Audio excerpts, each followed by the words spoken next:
Alright, once again, Rasaul Unfiltered.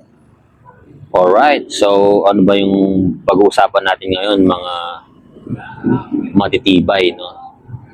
Alright, so yung i-share ko ngayon is about naman dun sa doon sa kwento, parang parable of the lion and antelope.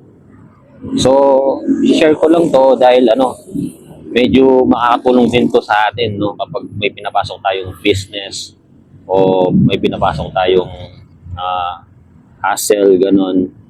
So, somehow yung antelope saka yung lion, yon, magandang klaseng parable yon.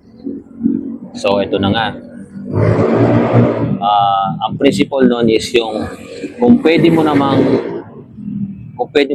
i-goal na yung mga malalaking bagay, pwede mo na siyang i-goal kasi baka nga naman yung mga maliliit na bagay, i-consume lang yung energy mo, which is in total outcome, kung pinursu mo na yung mas bigger goal, mas magiging maganda sana yung kalalabasan. Hindi ka maubusan ng energy para ganun.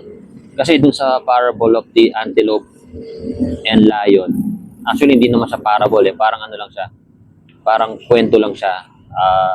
Siguro ginagamit lang na character yung antelope at saka yung lion. Kasi ganito yon.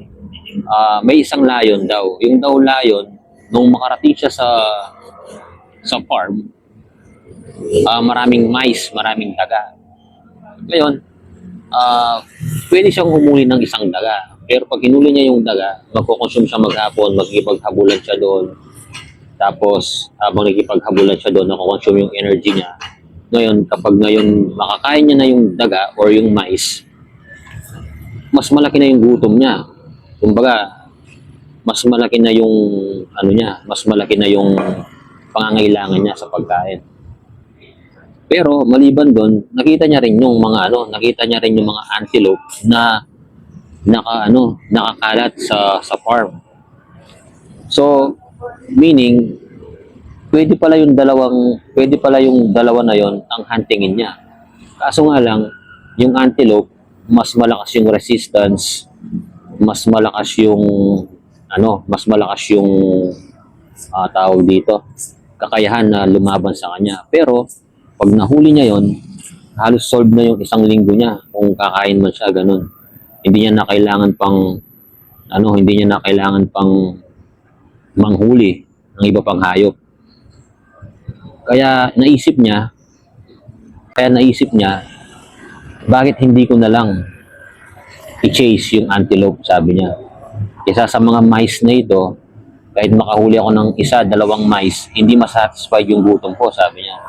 Unlike kapag yung hinuli ko, isang antelope, sigurado, kahit isang buong linggo akong hindi kakain, sabi niya, satisfy yung gutom ko, sabi niya. So same thing, pag sa business. Kung minsan may mga business tayong nadidistract tayo sa mga maliliit na bagay, pero pwede naman palang i-goal yung mas malalaking bagay, which is mas magpapahaba o mas magpapabigay sa atin ng magandang kinabukasan or fortune. So yun, sa ngayon yun din yung ginagawa ko, kaya nga mas pinofocus ko din yung real estate. Although may kahirapan ibenta, pero pag nakabenta ka naman, nakukompensate naman yung pagod na kinaharap mo bago sa mabenta. Alright, so yun, kung gusto nyo, tingnan nyo lang din yun, kwento ng antelope tsaka lion.